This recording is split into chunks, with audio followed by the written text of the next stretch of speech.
KPTV நேயர்களுக்கு வணக்கம். கண்டிப்பாக சப்ஸ்கிரைப் பண்ணுங்கள். பிடிச்சிருந்தா அந்த லைக் பட்டனையும் கிளிக் பண்ணுங்கள். நிறைய கமெண்ட்ஸும் கொடுங்க. இன்றைக்கி நிறைய பேருக்கு அவங்களுடைய வாழ்க்கையில் வெளியில் சொல்ல முடியாத நிறைய ஹெல்த் ப்ராப்ளம்ஸ் இருக்குது. இது எப்படா வெளில சொல்கிறது, இல்லை இதுக்கு தீர்வு என்னன்னு அவங்க நினைக்கும் போது நிறைய டாக்டர்ஸ்கிட்ட போகும்போது டாக்டர்ஸால் கூட சில சமயம் இதுக்கான சரியான ஒரு நிவாரணம் கொடுக்க முடியல. அவங்க டெம்பரரி ரிலீஃப் தான் கிடைக்கிது, பர்மனெண்ட் ரிலீஃப் கிடைக்கல. டாக்டர்கிட்ட போகிறாங்க, டாக்டர்ஸ் நிறைய அவங்களுக்கு மெடிசன்ஸ் கொடுக்கலாம். அந்த மெடிசன் சாப்பிட்ற வரைக்கும் அது கரெக்டாக இருக்கலாம். என்றைக்கோ ஒரு நாள் அதை ஸ்டாப் பண்ணும்போது மறுபடியும் இது ரெக்கர் ஆகுது.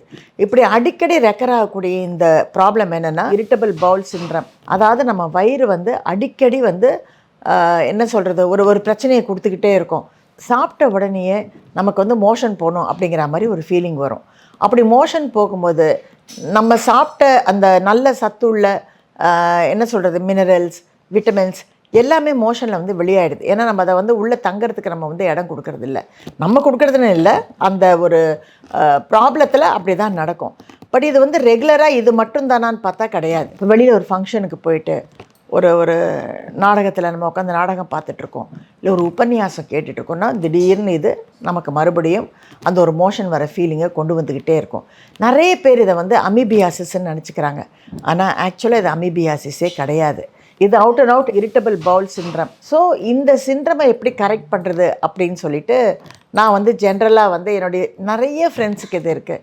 நிறைய சினிமா ஆர்டிஸ்ட்டுக்கெலாம் கூட இது இருக்குது. அவங்க அடிக்கடி என்கிட்ட ஃபோன் பண்ணி, பாப்பா எனக்கு ரொம்ப கஷ்டமாக இருக்குது, என்ன பண்ணுறதுனே தெரியல, சாப்பிட்ட உடனேயோ இந்த மாதிரி போக வேண்டியது இருக்குது, அது மட்டும் இல்லாமல் ஒரு மாதிரி வயிறு உப்புனா மாதிரி ஒரு ஃபீலிங்கு, புளிச்ச ஏப்பம், ஸோ ரொம்ப கஷ்டப்படுறேன், நெஞ்சுக்குள்ளே ஒரே எரிச்சல் அப்படின்லாம் என்கிட்ட பேசுவாங்க. ஸோ எனக்கு அப்போல்லாம் ஹெர்பலில் இவ்வளோ ட்ரீட்மெண்ட் இருக்குது அப்படின்னு சொல்லி தெரியாது. ஸோ இதை பற்றி நான் கிரியோட டிஸ்கஸ் பண்ணும்போது கிரி என்னுடைய ஃப்ரெண்ட்ஸுக்கு பல விஷயங்கள் நேச்சுரல் ரெமடியில் சொல்லும்போது அவங்களுக்கெல்லாம் ஃபஸ்ட் கிளாஸாக குணமாச்சு. எவ்வளவோ தேங்க் பண்ணுறாங்க. அதனால் இன்றைக்கி அதெல்லாம் உங்களோடையும் ஷேர் பண்ணணுன்னு நினைக்கிறேன். ஆக்சுவலாக இது ஒரு டிசீஸே கிடையாது, இது நிச்சயமாக ஒரு வியாதி கிடையாது. இது என்ன சொல்கிறதுனா இர்ரெகுலாரிட்டி.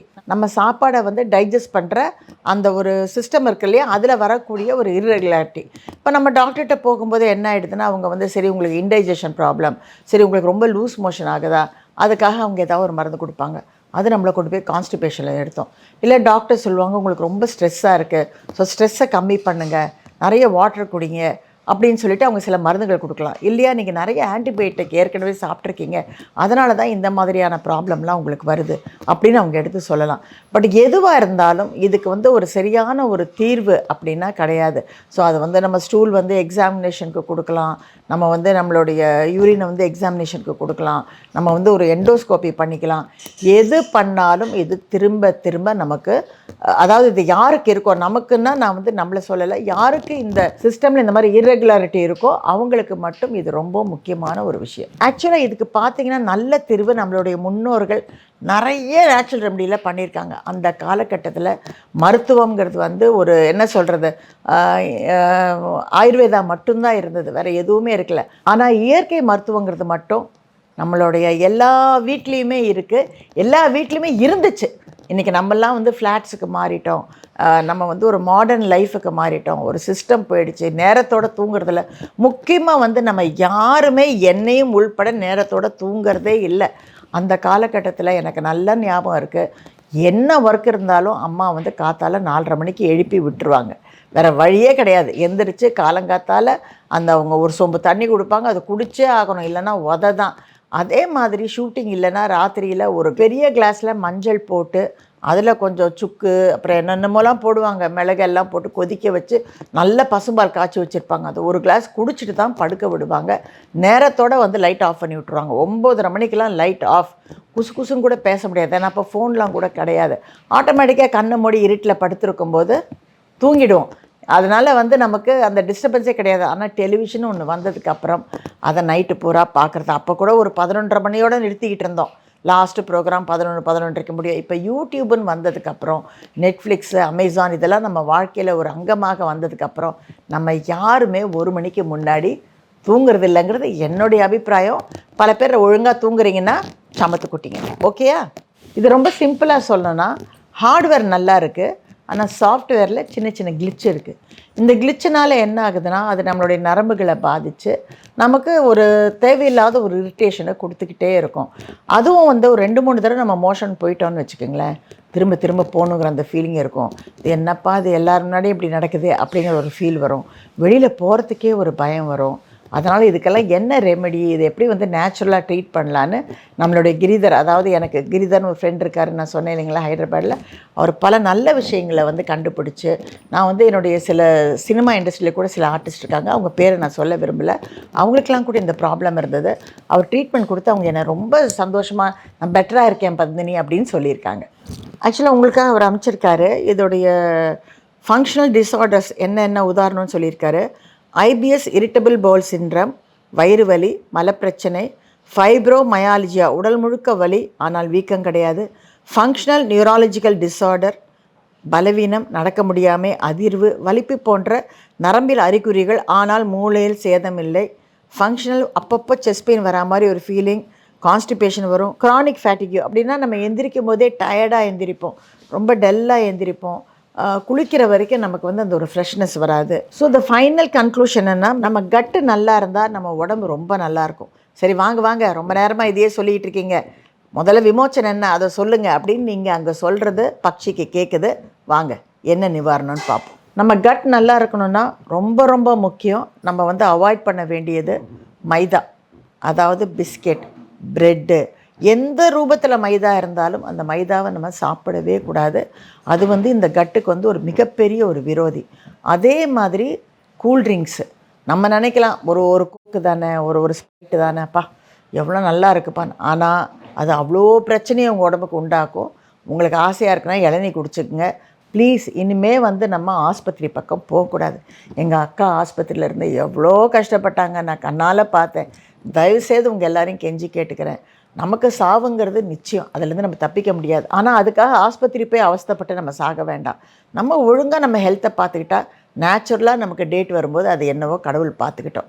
சரி, மறுபடியும் சொல்கிறேன், எக்காரத்தை கொண்டும் மைதா, ப்ரெட்டு, பிஸ்கெட்டு அது சம்மந்தப்பட்ட எந்த ஒரு ஐட்டமாக இருந்தாலும் அவாய்ட் பண்ணுங்கள். கூல்ட்ரிங்க்ஸ் எதாக இருந்தாலும் அவாய்ட் பண்ணுங்கள். இதுக்கு ரொம்பவும் முக்கியமான விஷயம் என்ன அப்படின்னா, கொய்யாப்பழ இலை அண்ட் மாதுளம்பழத்துடைய தோல், இது ரெண்டுமே நீங்கள் அடிக்கடி கொதிக்க வச்சு வீட்டில் நீங்கள் குடிக்கணும். குடிக்க ஒரு நாளைக்கு 4 தடவை 5 தடவை நீங்கள் குடிக்க உங்களுக்கு ஹெல்த் ரொம்ப நல்லா ஸ்லோவாக இம்ப்ரூவ் ஆகிட்டே வரும். இதே வந்து கிரிதர் ஹைதராபாடில் என்ன பண்ணியிருக்காருன்னா, ஏன்னா நம்ம வந்து கொஞ்சோண்டு ஒரு கொத்து இலையை எடுத்து கொதிக்க வைக்கிறதுனால அதில் இருக்கிற எக்ஸ்ட்ராக்ட் வந்து ரொம்ப நல்லா வராது. ஆனால் அவர் வந்து ஒரு 50 கிலோ கொய்யா இலையை வாங்கி அதை வந்து நல்லபடியாக அவர் வந்து அது வந்து ஒரு சர்டன் டெம்பரேச்சரில் வந்து அது வந்து காய வைக்கணும். அது தானாக ரொம்ப காஞ்சி போய் அதில் வந்து ஏதாவது ஃபங்கல் இன்ஃபெக்ஷன் இருந்ததுன்னா அது கூட நமக்கு வந்து கெடுதல் தான். ஏன்னா இன்றைக்கி மரத்தில் வந்து இலை காயும்போது பார்த்திங்கன்னா வெள்ளை வெள்ளையாக உங்களுக்கு தெரியும், அந்த இலையிலேயே ஒரு சின்ன இன்ஃபெக்ஷன் இருக்கும். அதெல்லாம் வராத படிக்க அவங்க வந்து அது ஒரு ஹைப்ரிடாக ஒரு என்ன சொல்கிறது ஒரு கூலிங் சிஸ்டம் பண்ணி அதை வச்சு அவங்க அதில் வந்து அதை காய வச்சு அந்த ஒரு டெம்பரேச்சரில் அதை வந்து பொடி பண்ணி வச்சுருக்காங்க. அந்த பாட்டில் வந்து யார் யார் வேணுமோ நீங்கள் வந்து நான் இங்கே கிரியோடைய ஒரு நம்பர் போடுறேன், லிங்க்கு போடுறேன், நீங்கள் வந்து அதை வாங்கிக்கலாம். ரொம்ப விலையெல்லாம் கிடையாது. நம்ம நார்மலாக நம்ம என்ன கடையில் வந்து ஒரு காசு கொடுத்து ஒரு அமேசானில் நம்ம வாங்குகிறோமோ அந்த அளவுக்கு தான் இருக்கும். ஆனால் அமேசானில் கிடைக்கக்கூடிய கொய்யா இலை பவுடரோ இல்லை வந்து முருங்கை இலை பவுடர் இதெல்லாம் நம்பி நான் கூட வாங்கி சாப்பிட்ருக்கேன். ஆனால் எந்த அளவுக்கு அதில் பியூரிட்டி கரெக்டு, எந்த அளவுக்கு பார்த்து பண்ணுறாங்கங்கிறது நமக்கு தெரியாது. அதில் எந்த அளவுக்கு மற்றதை அவங்க மிக்ஸ் பண்ணுறாங்கங்கிறதும் நமக்கு தெரியாது. நம்ம தேனு கூட நல்ல தேனு நினச்சி குடிக்கிறோம். ஆனால் அந்த தேனை வந்து நான் ஒரு தடவை எனக்கு ஒரு டவுட் இருந்தது, சரி எனக்கு சுகர் இருக்குதுன்னு சொல்கிறாங்களே, நான் வேறு டெய்லி வந்து தேனை போட்டு லைம் ஜூஸில் குடிக்கிறேன்னு, இந்த தேன் உண்மையிலேயே நல்ல தேன் தானா இல்லை சுகர் தேனான்னு சொல்லி நானே காசு கொடுத்து நானே ஒரு இன்ஸ்டியூட்டுக்கு அமிச்சு அதை செக் பண்ணால் அது அவுட் அண்ட் அவுட் சுகராக இருந்தது. இதுக்காக அந்த கம்பெனி மேலாம் நம்ம கேஸ் போட முடியாது, அதெல்லாம் பெரிய ப்ராசஸ். எப்படி நெய் வந்து நம்ம எல்லோரும் நம்பி திருப்பதியில் வந்து அந்த லட்டு சாப்பிட்டுட்டு இருந்தோம், கடைசியில் அந்த நெய் வந்து என்ன சொல்லிட்டாங்க, மாட்டு நெய்யே இல்லைன்னு சொல்லிட்டாங்க. அதனால் பெரிய கலாட்டாலாம் நடந்தது உங்கள் எல்லாருக்குமே தெரியும். ஸோ ஆல்வேஸ் நம்மளுடைய ஹெல்த் விஷயத்தில் செலவு பண்ணுறதுக்கு யோசிக்கக்கூடாது. ஏன்னா சில பேர் என்ன பண்ணுறாங்க, நமக்கு வேணும்னு நினைக்கிறாங்க, ஆனால் பக்கத்தில் போகும்போது 200 ரூபாயா, 150 ரூபாயா, 300 வேணான்னு நினைக்கிறாங்க. ஆனால் அதே ஒரு டாக்டர்கிட்ட போகும்போது அவங்க 1000 ரூபா ஒரு கன்சல்டேஷன் கேட்கும்போது வாயை மூடிக்கிட்டு அந்த 1000 ரூபாயை கொடுத்துட்டு வெளியில் வராங்க. ஸோ அந்த தவறு செய்யாதீங்க. மாதுளம்பழம் கூட கிட்டத்தட்ட அவர் வந்து 25 கிலோ மாதுளம்பழத்தை ஒன்றா எடுத்து அந்த தோலை ஃபுல்லாக எக்ஸ்ட்ராக்ட் பண்ணி, இன்றைக்கே உங்கள் எல்லாருக்குமே தெரியும், 1 கிலோ மாதுளம்பழம் நம்ம கடையில் போய் வாங்கினா மினிமம் 250 ரூபா. அந்த 250 ரூபாய்க்கு கம்மி வந்து மாதுளம்பழம் கிடையவே கிடையாது. பட் இதெல்லாம் வந்து அவர் பண்ணுறாரு. என்னமோ நான் வந்து ஒரு பப்ளிசிட்டிக்காகவோ அந்த காசில் ஏதோ எனக்கு அவர் அனுப்புவார்னோ அந்த இடத்துலலாம் சொல்லவே இல்லை. சாமி, எனக்கு அது வேண்டவே வேண்டாம். ஆனால் இந்த மாதிரி ஒரு ஹெல்த் ப்ராப்ளம் இருக்கிறவங்க நிறைய பேர் வந்து கேள்விப்பட்டு, நம்மளுடைய ஃப்ரெண்ட்ஸும் சரி, கேபிடிவி மெம்பர்ஸும் சரி, நிறைய பேர் குணமாயிட்டு வராங்க. நான் சில பேர் இது வாய்ஸ் மெயில் வந்து எனக்கு நிறைய அனுப்புகிறாங்க. ஆனால் அது அவங்களுடைய அனுமதி இல்லாமல் நான் போடக்கூடாது. ஏன்னா அப்புறம் என்னம்மா இதை எங்களை எக்ஸ்போஸ் பண்ணிட்டீங்களேன்னு அவங்க சொல்லக்கூடாது.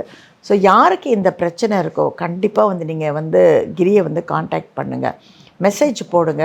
அவருக்கு இதெல்லாம் வேணும்னு சொல்லி கேளுங்க. நெல்லிக்காய், உண்மையிலே அவர் பண்ணுற நெல்லிக்காய், நான், பூர்ணிமா பாக்யராஜ், இன்னும் கூட எங்கள் சில ஃப்ரெண்ட்ஸு எல்லாருமே 5 கிலோ 10 கிலோ வாங்குகிறோம். அதுக்கு என்ன காரணம் அப்படின்னா, நமக்கு டெய்லி அந்த ஃப்ரெஷ் நெல்லிக்காவை கட் பண்ணி நமக்கு ஜூஸ் போட்டு நம்ம வந்து கொடுக்கறதுக்கு, எனக்கெலாம் வந்து உண்மையிலே வீட்டில் ஆள் இருந்தாலும் சரியாக கொடுக்க மாட்டேங்கிறாங்க. நம்ம ஒரு வேலையாக காத்தால கிளம்பிடுறோம். அப்போ அந்த நெல்லிக்காய் பூரா ஃப்ரிட்ஜில் வச்சு அப்படியே அழுகி தான் தூக்கி வெளியே போடுறாங்க. பட் இவர் பண்ணி கொடுக்குறது எப்படி இருக்குன்னா, நல்லா இவரே ட்ரை பண்ணி அதில் பல விஷயங்கள் அதில் சேர்க்குறாரு. அவர் நமக்கு என்னென்ன வேணுமோ உடம்புக்கு தேவையான அந்த ஆம்லா கூடவே அவர் பல விஷயங்களை சேர்த்து அதை ட்ரை பண்ணி அவர் அழகாக நமக்கு அனுப்பும்போது, நம்ம அதுலேருந்து ஒரு 6 பீஸ் எடுத்து ஒரு சின்னதாக ஒரு ஜிப்லாக் பேக்குள்ளே போட்டு ஹேண்ட்பேக்கில் போட்டுக்க முடியுது. நான் எப்போவுமே ஹேண்ட்பேக்கில் வச்சுருக்கேன். ஸோ அதை வந்து அடிக்கடி நம்ம வந்து வாயில் போட்டுக்கும்போது நமக்கு தேவையான ஒரு விட்டமின் சி நேச்சுரலாக கிடைக்கிது. எல்லாத்துக்குமே மாத்திரைனா எப்படிங்க? அந்த மாத்திரையிலையும் ஒரு சைடு எஃபெக்ட் இருக்குல்ல, அதை நம்ம அவாய்ட் பண்ணோம் இல்லை. ஸோ கூடுமான வரைக்கும் நம்ம மாத்திரைகளை வந்து அவாய்ட் பண்ணி நேச்சுரலாக நம்ம வந்து அதுக்கு என்னென்ன ரெமெடி இருக்கோ அதை ஃபாலோ பண்ணால் ரொம்ப நல்லதுன்னு நினைக்கிறேன். அதே மாதிரி அமீபியாசிஸ் இருக்கிறவங்க, இல்லைன்னா பெருங்குடல் வீக்கம். இந்த பெருங்குடல் வீக்கங்கிறது என்ன பண்ணணும்னா, நம்மளுடைய மோஷனில் வந்து பிளட்டு கூட வரும். ஸோ நமக்கு ரொம்ப பயமாக இருக்கும். முந்திலாம் வந்து கீழே உட்காந்து மோஷன் போவாங்க. ஸோ பிளட்டு வந்தால் கூட டக்குன்னு தெரியும். ஆனால் இப்போல்லாம் நம்ம வந்து கம்பவுண்டில் இருக்கோம், தெரியறதுக்கே வாய்ப்பு இல்லை. ஏன்னா ஃப்ளஷ் பண்ணுறது கூட நம்ம வந்து ஃப்ளஷ் பண்ணும்போது அதை பார்க்குறோமா சொல்லுங்கள், கிடையாது.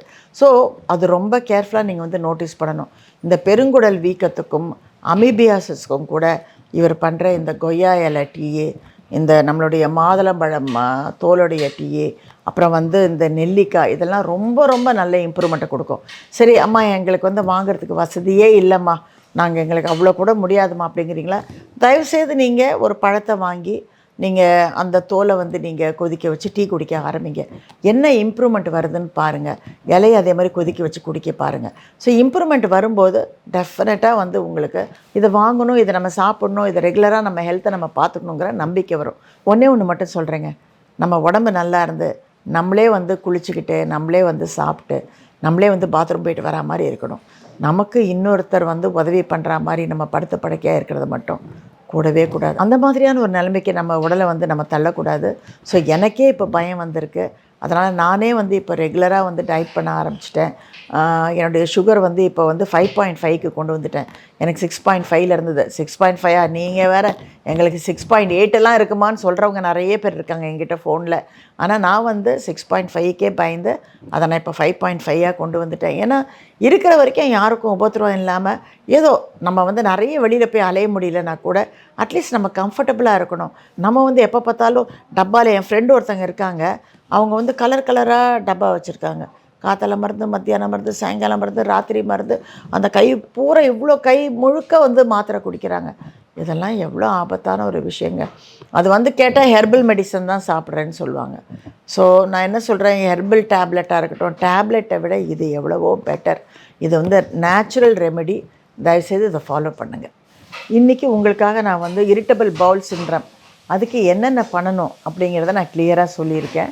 கீழே வந்து நான் கிரிதோடைய வாட்ஸ்அப் நம்பரை கொடுக்குறேன். அவருக்கு உடனே கால் பண்ணாதீங்க. நீங்கள் வந்து அவருக்கு மெசேஜ் பண்ணுங்கள் வாட்ஸ்அப்பில், இல்லை ஒரு வாய்ஸ் நோட் கொடுங்க. சார், நாங்கள் வந்து கேபிடிவி பார்த்துட்டு உங்களை காண்டாக்ட் பண்ணுறோன்னு. ஏன்னா அவர் வந்து ஒர்க்கிங் பர்சன் இல்லையா.